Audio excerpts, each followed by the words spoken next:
And we're back on Cablevision's Meet the Leaders from the state capitol. Hi there, I'm David Smith, and we are pleased to be joined by a representative of Trumbull and of Fairfield, Representative Tony Hwang, who's joined us.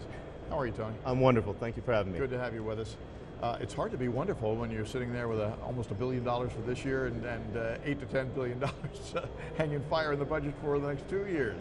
I say that I'm wonderful because I have been elected to serve the people up in Hartford, and given that opportunity to be on the forefront of being able to find solutions for those kind of problems that people like yourself and myself are confronted every single day in making hard decisions of college tuitions, fixing their roofs. These are hard decisions that Connecticut households are making every single day, and I really wish we had an opportunity to do that during this session. Well, you know, a lot of your colleagues are looking at this as an opportunity. It's going to change government. It has to change government pretty drastically and dramatically and change the way it interacts with its citizenry. Well, I think government should always reflect the intention of the people who elected you. And as we walk up and down the street and talk to people, it is a very serious concern that we have a deficit. We have runaway spending, and we don't seem to grasp what to do about it.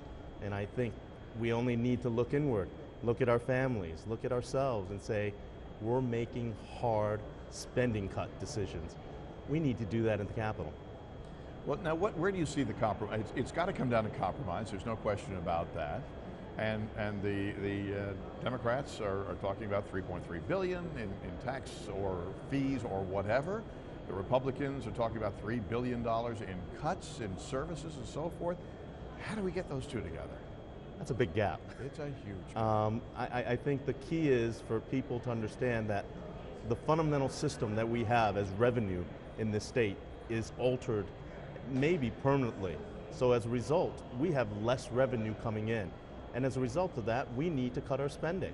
And I think we need to evaluate spending in a judicious manner to make sure that we protect the people that need it the most and are most vulnerable, but at the same time, getting rid of a lot of excesses, fat, and more importantly, look inward and say, hey, do we really need this? Again, we should behave like households throughout all of Connecticut in saying, do we really need this or do we want this?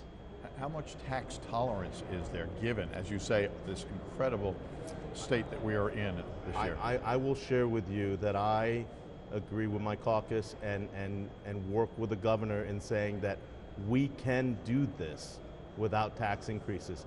Is it going to be difficult? Is it going to be challenging? Absolutely. But I believe we are faced with a historical period where people need to make some courageous decisions. And I believe that if we make these right decisions, it will serve so much better for our children who will ultimately bear the burden of all of this financial aspect of this economy. Well, from your mouth to both sides in the special session upcoming, we want to thank you very much for being with us. It's always great to catch up with you. It's great to see you. You will not be idle over the next 3 weeks, that is for sure, and maybe beyond that as a matter of fact. Well, there's no summer vacation, I can assure you. That's for sure. Representative Tony Hwang of Fairfield and of Trumbull here on Cablevision's Meet the Leaders, and that is going to do it from Hartford for this go-round. We're going to keep a very close watch, of course, on how things pan out as we go through this special session and whether those sides are able to come together in a way that's going to be meaningful to all of the citizens of the state of Connecticut. I want to thank you for stopping by and, of course, suggest that you can catch up with us at mtlct@cablevision.com for any comments or questions or results that you'd like to add to the mix. So we thank you very much for joining us. I'm David Smith, and we'll catch you next time.